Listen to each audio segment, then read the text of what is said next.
जब यीशु मंदिर से निकलकर जा रहा था तो उसके चेले उसको मंदिर की रचना दिखाने के लिए उसके पास आए। उसने उनसे कहा, क्या तुम यह सब नहीं देखते? मैं तुमसे सच कहता हूँ, यहाँ पत्थर पर पत्थर भी न छूटेगा जो ढाया न जाएगा। और जब वह जैतून पहाड़ पर बैठा था तो चेलों ने अलग उसके पास आकर कहा, हमसे कह कि ये बातें कब होंगी और तेरे आने का और जगत के अंत का क्या चिन्ह होगा? यीशु ने उनको उत्तर दिया, सावधान रहो, कोई तुम्हें न भरमाने पाए, क्योंकि बहुत से ऐसे होंगे जो मेरे नाम से आकर कहेंगे कि मैं मसीह हूँ और बहुतों को भरमाएंगे। तुम लड़ाइयों और लड़ाइयों की चर्चा सुनोगे। देखो, घबरा न जाना, क्योंकि इनका होना अवश्य है, परंतु उस समय अंत न होगा। क्योंकि जाति पर जाति और राज्य पर राज्य चढ़ाई करेगा और जगह जगह अकाल पड़ेंगे और भूइंडोल होंगे। ये सब बातें पीड़ाओं का आरंभ होंगी। तब वे क्लेश दिलाने के लिए तुम्हें पकड़वाएंगे और तुम्हें मार डालेंगे, और मेरे नाम के कारण सब जातियों के लोग तुमसे बैर रखेंगे। तब बहुतेरे ठोकर खाएंगे और एक दूसरे से बैर रखेंगे, और बहुत से झूठे भविष्यद्वक्ता उठ खड़े होंगे और बहुतों को भरमाएंगे। और अधर्म के बढ़ने से बहुतों का प्रेम ठंडा हो जाएगा, परंतु जो अंत तक धीरज धरे रहेगा उसी का उद्धार होगा। और राज्य का यह सुसमाचार सारे जगत में प्रचार किया जाएगा कि सब जातियों पर गवाही हो, तब अंत आ जाएगा। सो जब तुम उस उजाड़ने वाली घृणित वस्तु को, जिसकी चर्चा दानियेल भविष्यद्वक्ता के द्वारा हुई थी, पवित्र स्थान में खड़ी हुई देखो, जो पढ़े वह समझे।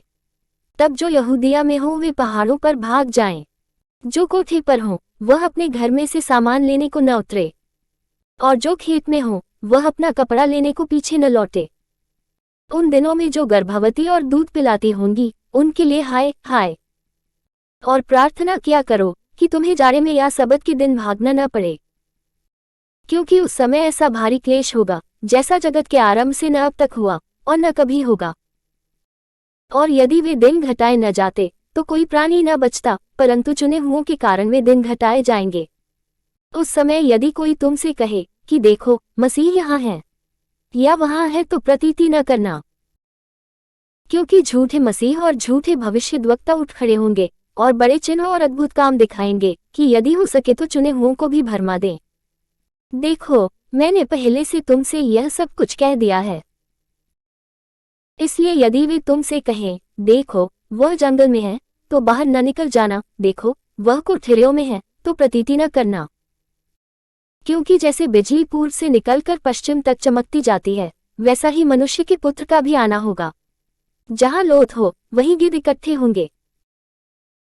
उन दिनों के क्लेश के बाद तुरंत सूर्य अंधियारा हो जाएगा और चांद का प्रकाश जाता रहेगा और तारे आकाश से गिर पड़ेंगे और आकाश की शक्तियां हिलाई जाएंगी। तब मनुष्य के पुत्र का चिन्ह आकाश में दिखाई देगा, और तब पृथ्वी के सब कुलों के लोग छाती पीटेंगे और मनुष्य के पुत्र को बड़ी सामर्थ और ऐश्वर्य के साथ आकाश के बादलों पर आते देखेंगे। और वह तुरही के बड़े शब्द के साथ अपने दूतों को भेजेगा, और वे आकाश के इस छोर से उस छोर तक चारों दिशा से उसके चुने हुओं को इकट्ठे करेंगे। अंजीर के पेड़ से यह दृष्टांत सीखो, जब उसकी डाली को मल हो जाती और पत्ते निकलने लगते हैं, तो तुम जान लेते हो कि ग्रीष्मकाल निकट है। इसी रीति से जब तुम इन सब बातों को देखो तो जान लो कि वह निकट है, वरन द्वार ही पर है। मैं तुमसे सच कहता हूँ कि जब तक ये सब बातें पूरी न हो ले, तब तक यह पीढ़ी जाती न रहेगी। आकाश और पृथ्वी टल जाएंगे, परंतु मेरी बातें कभी न टलेंगी। उस दिन और उस घड़ी के विषय में कोई नहीं जानता, न स्वर्ग के दूत और न पुत्र, परंतु केवल पिता। जैसे नूह के दिन थे वैसा ही मनुष्य के पुत्र का आना भी होगा। क्योंकि जैसे जल प्रलय से पहले के दिनों में, जिस दिन तक कि नूह जहाज पर न चढ़ा, उस दिन तक लोग खाते पीते थे और उनमें ब्याह शादी होती थी, और जब तक जल प्रलय आकर उन सब को बहा न ले गया, तब तक उनको कुछ भी मालूम न पड़ा, वैसे ही मनुष्य के पुत्र का आना भी होगा।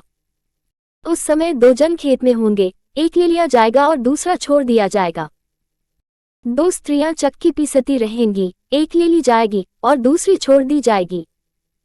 इसलिए जागते रहो, क्योंकि तुम नहीं जानते कि तुम्हारा प्रभु किस दिन आएगा। परंतु यह जान लो कि यदि घर का स्वामी जानता होता कि चोर किस पहर आएगा, तो जागता रहता और अपने घर में सेंध लगने न देता। इसलिए तुम भी तैयार रहो, क्योंकि जिस घड़ी के विषय में तुम सोचते भी नहीं हो, उसी घड़ी मनुष्य का पुत्र आ जाएगा।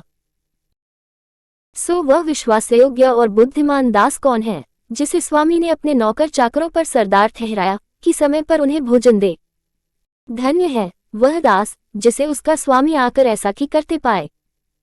मैं तुमसे सच कहता हूँ, वह उसे अपनी सारी संपत्ति पर सरदार ठहराएगा।